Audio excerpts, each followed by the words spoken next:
Welcome to our little tale of woe, triumph against impossible odds, terror, and managerly responsibility. Our story begins in the calm waters above the town of Bikini Bottom. As we descend beneath the waves, we find another day. Wait a minute! Hold your seahorses! What was bigger than the SpongeBob SquarePants movie back in 2004?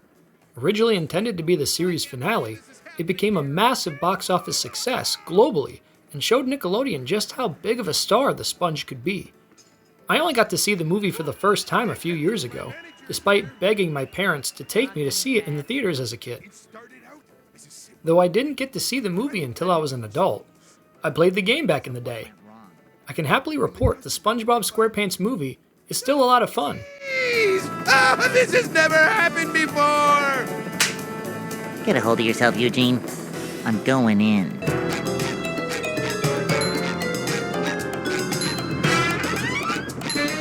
It's a short slide from manager to, well, not manager.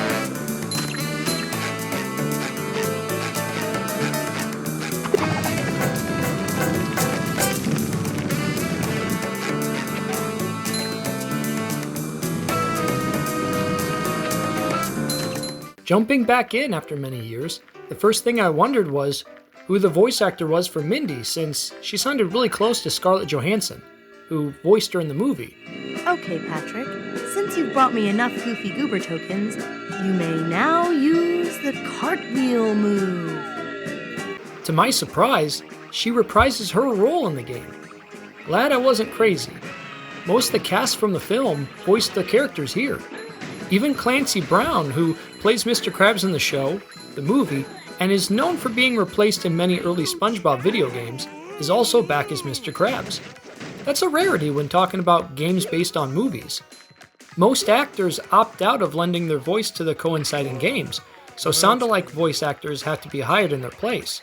Most notably, Tom Hanks' brother Jim did the voice of Woody in the Toy Story games, including Toy Story 3 for PlayStation 3, Xbox 360, and Wii, which is widely considered to be one of, if not the greatest licensed video game of all time.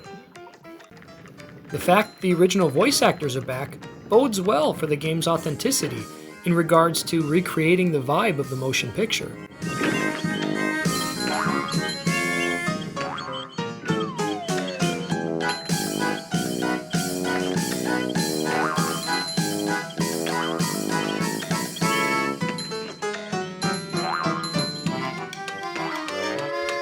SpongeBob begins this tale by dreaming of being promoted to the manager of Krusty Krab 2. When he wakes up and gets to work, he finds out Mr. Krabs promoted Squidward instead, causing SpongeBob to fall into a depression. Following the disappointment, SpongeBob and Patrick get chocolate wasted at the Goofy Goober by taking out enemies in a drunken haze. The following morning, realizing he's late for work, he bursts through the doors of the Krusty Krab and gets mad at Mr. Krabs, calling him a bad person, unaware that King Neptune is there, putting the blame on Mr. Krabs for stealing his crown. SpongeBob must now prove Mr. Krabs' innocence, get the crown back, and stop Plankton from executing his most evil plan yet. Plan Z. Or Z if you live in Canada.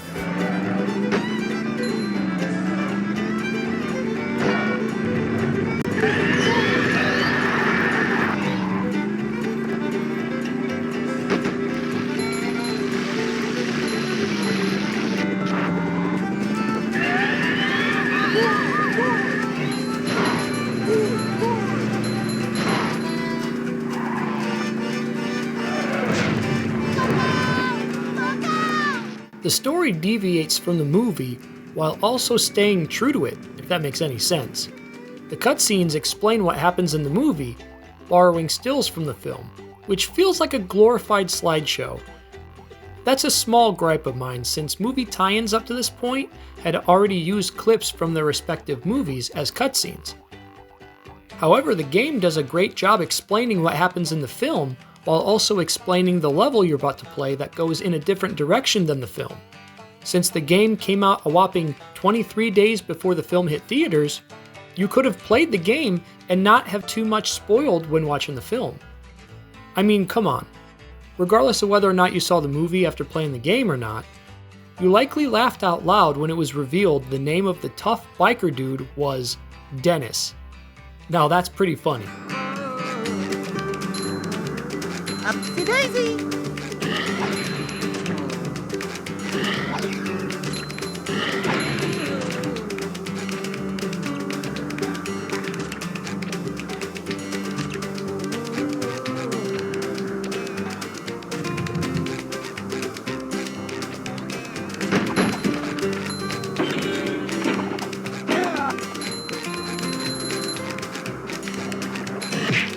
Battle for Bikini Bottom came out the year before and is almost mechanically identical to the movie game in the way SpongeBob and Patrick control while fighting, platforming, interacting with objects, and driving the Pattymobile, which happens to be something Heavy Iron Studios, the developer, added to this game that was not in previous installments.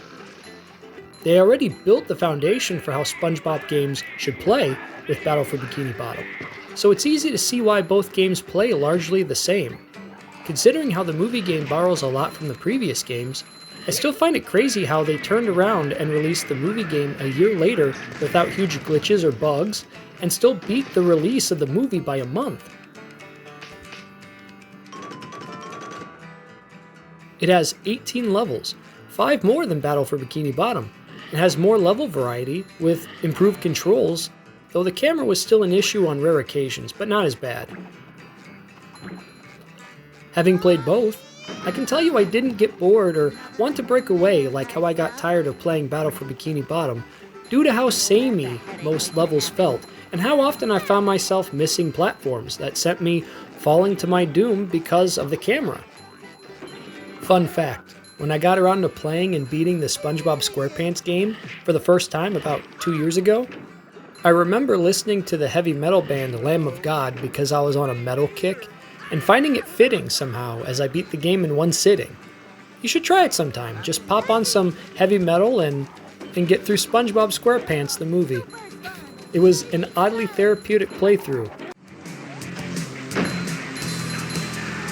Hey, a desert. Bottom of the sea.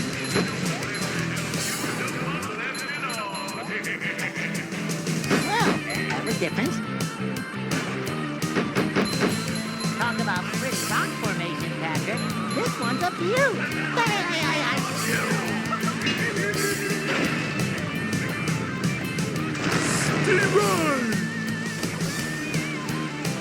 There have been many games that came before and after the SpongeBob SquarePants movie game, but at the time of its release, I still feel like it was the best one up to that point. It expands and improves on some of the ideas from prior games, keeps the good ideas intact, and mixes up the variety between levels, all while staying faithful enough to the film it was based on. Since the movie game's release, I feel it's been surpassed by games like 2023's The Cosmic Shake, and even 2024's The Patrick Star game. And although I haven't played through 2025's Titans of the Tide yet, the games are trending in the right direction. At worst, the movie game is on the same level of quality as Battle for Bikini Bottom, arguably the most beloved SpongeBob game. If you've not played this one yet, what are you doing? It's crazy fun. It changes up the gameplay and levels enough while also expanding on the story from the movie. So if you enjoy the movie and want more of it, you know exactly what to do. If you're a SpongeBob diehard or simply like above average 3D platformers, this is still easy to recommend. I played the PlayStation 2 version for this review, but you can also get the game for the Xbox and GameCube.